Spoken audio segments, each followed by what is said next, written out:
Assalamualaikum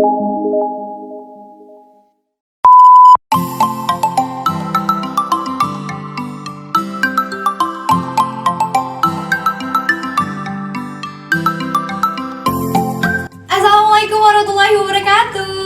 Selamat pagi. How's your life? Apa kabar? Semoga kalian sehat semua ya, terlihat segar dan sudah siap untuk belajar bahasa Indonesia. Welcome back to Bahasa Indonesia with Miss Esta. Oke, kali ini kita bakal mengerjakan apa ya? Tunggu dulu, kita berdoa dulu ya. Berdoa dipersilahkan. Udah selesai. Untuk memulai pelajaran bahasa Indonesia, kita mulai dulu dengan slogan bahasa Indonesianya ya. Apa? Iya, betul sekali.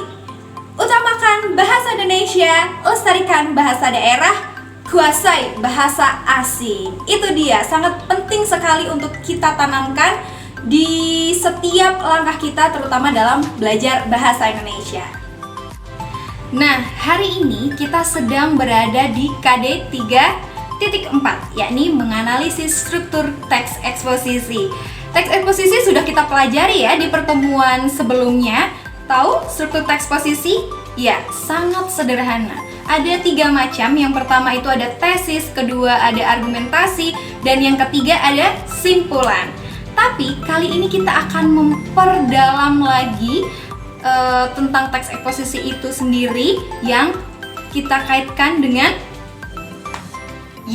ide pokok. Nah, berdasarkan pengalaman Miss Esta, banyak sekali siswa-siswa yang merasa cepat bosan ketika membaca sebuah teks yang panjang, kemudian yang ditanya ide pokok, mereka langsung menyerah gitu ya.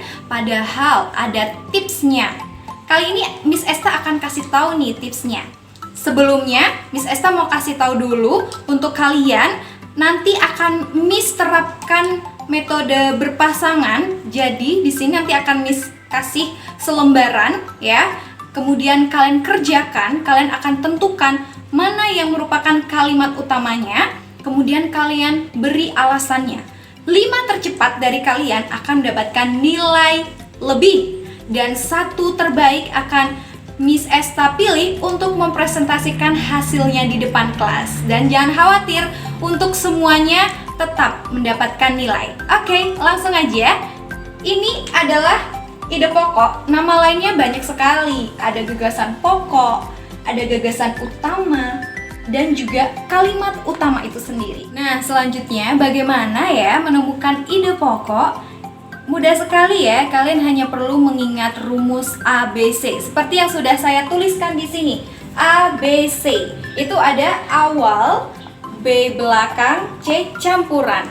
Dan kata kunci yang perlu kalian pahami di sini adalah di awal itu berarti adalah kalimat pertamanya ya. Jadi ide pokoknya itu atau gagasan pokok atau gagasan utama, kalimat utamanya itu berada di kalimat pertama. Nah, kata kuncinya di kalimat awal ini itu nanti akan berteman dengan yang namanya kalimat penjelas.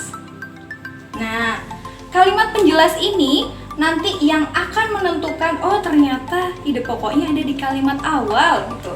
Kalau di B belakang, ide pokoknya itu bisa dikatakan di kalimat terakhir. Kata kuncinya dia ini berupa simpulan.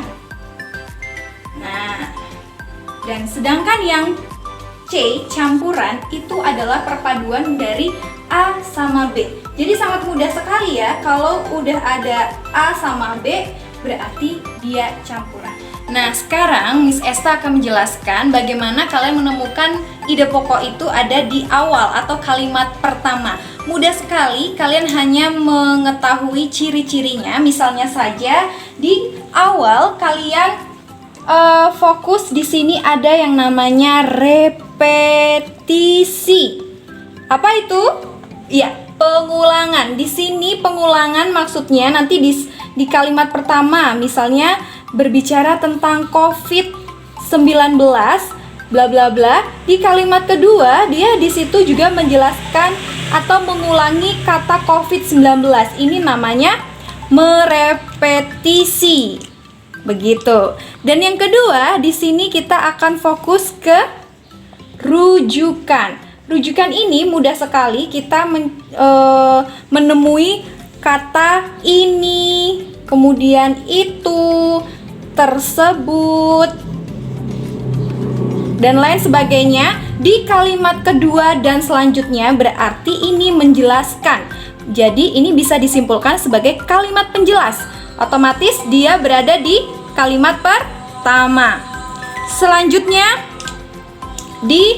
ada ketiga di sini, yaitu kata ganti. Nah, kata ganti ini siapa sih? Bisa berupa ia, dia, dan lain sebagainya yang menjelaskan sesuatu sebelumnya, sama halnya. Jadi, kalau sudah di kalimat kedua, ketiga, dan seterusnya itu berupa repetisi rujukan kata ganti, berarti ide pokoknya bisa kita simpulkan berada di kalimat pertama. Sudah paham untuk menemukan ide pokok di kalimat pertama atau di awal? Ya, kalau sudah paham, kita lanjutkan untuk menemukan ide pokok kalau dia berada di belakang atau di kalimat terakhir. Itu mudah sekali ya. Ingat rumus ABC tadi, misalnya dia di belakang. Belakang, caranya juga sama. Kita hanya mengingat atau memahami ada beberapa kata kunci yang harus dipahami di sini, seperti ini kan berkaitan yang namanya simpulan ya. Simpulan itu identik dengan demikian, ya kan? Dengan demikian, atau kita singkat sebagai DD atau Dede. Terus ada juga oleh sebab itu. Ini merupakan kata kunci sebagai simpulan, atau kita singkat OKI, oleh karena itu. Yang paling sering itu adalah kata jadi. Nah, kalau sudah menemui kata kunci seperti ini, atau kamu juga bisa menemukan kata kunci lainnya yang berupa itu simpulan, berarti ide pokoknya cenderung berada di kalimat terakhir atau berada di belakang. Itu dia. Mudah kan untuk menemukan ide pokok, baik itu di kalimat awal ataupun di kalimat terakhir? Ya, mudah. Tapi ada satu lagi yang bisa kalian temui, yaitu ide pokok yang bersifat campuran. Rumusnya mudah sekali. Kalian hanya menggunakan rumus A plus B itu sama dengan C gitu ya. Nah, seperti apa sih bentuknya? Jadi dia itu di kalimat pertama ada diungkapkan di kalimat pertama seperti ciri-ciri yang sudah Miss Esta jelaskan. Kemudian di kalimat terakhir juga disimpulkan. Nah, itu cenderung bersifat campuran. Jadi di jawabannya itu nanti cenderung mengambil beberapa kata yang ada di kalimat pertama, kemudian digabungkan dengan kalimat simpulan yang berada di kalimat terakhir. Begitu. Nah, itulah tadi pembelajaran bahasa Indonesia pada hari ini tentang menentukan ide pokok di dalam teks eksposisi. Terima kasih untuk kontribusi terbaik kalian. Minggu selanjutnya atau pertemuan selanjutnya kita akan bahas siapa ya yang 5 tercepat dan 1 terbaik. Nanti kita akan bahas metode cara membahasnya seperti apa untuk lebih detailnya lagi. Oke, sampai jumpa. Bye-bye. Wassalamualaikum warahmatullahi wabarakatuh.